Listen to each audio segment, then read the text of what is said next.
सभी दीदी को प्रणाम। प्रणाम दीदी। आप सब कैसे हैं?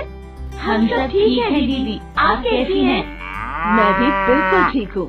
अरे गुणवंती दीदी, आजकल मीना दिखाई नहीं पड़ती, घर पर नहीं है क्या? मीना की बहन परी की शादी होने वाली है, उसी की तैयारी के लिए वो कुछ दिनों के लिए अपने मायके गई है। अरे वाह, ये तो बहुत खुशी की बात है। मैंने मीना को कहा है कि परी की अभी शादी होने वाली है, इसलिए उसे पहले से ही खुशहाल परिवार के लिए परिवार नियोजन के बारे में जो जानकारी आशा दीदी से मिली है वो जरूर बता दे। खुशहाल परिवार के लिए परिवार नियोजन, वो कैसे दीदी?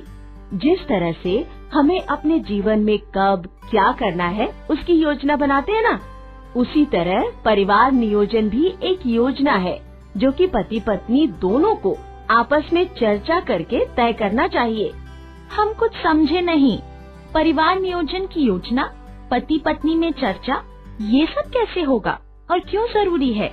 शादी के बाद पति और पत्नी को एक दूसरे को पहले समझना बहुत जरूरी है। कब माँ बनना है, कितने बच्चे चाहिए, इन सारी बातों पर पति पत्नी के बीच चर्चा होकर तय किया जाना ही परिवार नियोजन कहलाता है। और ये योजना पति पत्नी को हमेशा आपस में बात कर दोनों की सहमति से बनानी चाहिए। आशा दीदी ने बताया था कि परिवार नियोजित होने से खुशहाली आती है।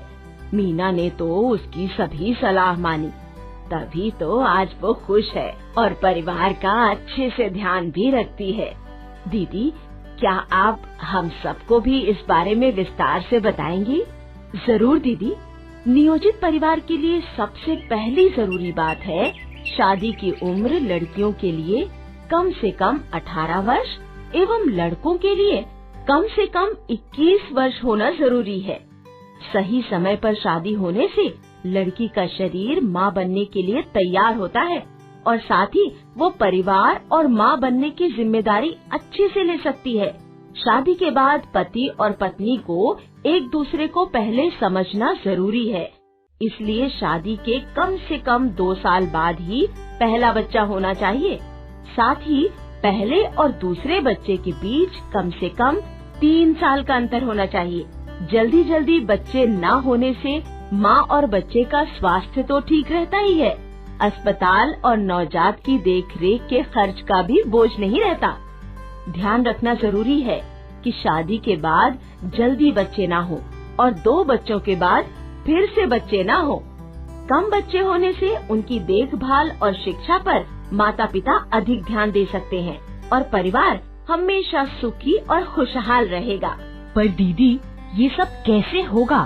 शादी के बाद जल्दी बच्चे ना हो और 2 बच्चों में अंतर रखने के लिए परिवार नियोजन के उपयुक्त साधन को अपनाना चाहिए।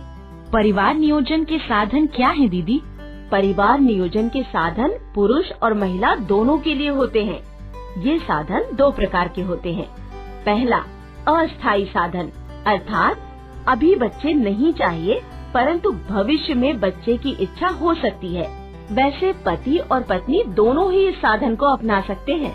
दूसरा, स्थायी साधन, यानी अब और बच्चे चाहिए ही नहीं।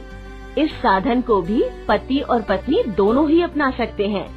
अस्थायी साधन जैसे कंडोम, गर्भ निरोधक गोली, कॉपर टी और गर्भ निरोधक सुई।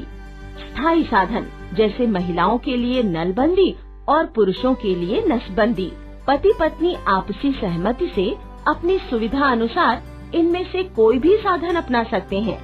ये सभी साधन सरकारी अस्पताल में मुफ्त मिलते हैं। इन साधनों के उपयोग की विस्तृत जानकारी के लिए आशा दीदी, नर्स दीदी या डॉक्टर से संपर्क किया जा सकता है। धन्यवाद दीदी, इतनी जरूरी जानकारी के लिए। परिवार को खुशहाल रखने के लिए परिवार नियोजन की योजना कितनी जरूरी है, ये हमने आज समझा। सही कहा आपने। अब हम एक बार आज की मुख्य बातों को दोहरा लेते हैं। आप में से कोई बता सकती हैं कि आज की 2 मुख्य बातें कौन कौन सी हैं? लड़की की शादी 18 साल और लड़के की शादी 21 साल के बाद ही करनी चाहिए और शादी के कम से कम 2 साल बाद ही पहला बच्चा होना चाहिए। पहले और दूसरे बच्चों के बीच कम से कम 3 साल का अंतर होना जरूरी है। बहुत अच्छा दीदी। सभी दीदी मेरे साथ बोलिए, नियोजित परिवार सुख का आधार। नियोजित परिवार सुख का आधार। आप सभी को धन्यवाद।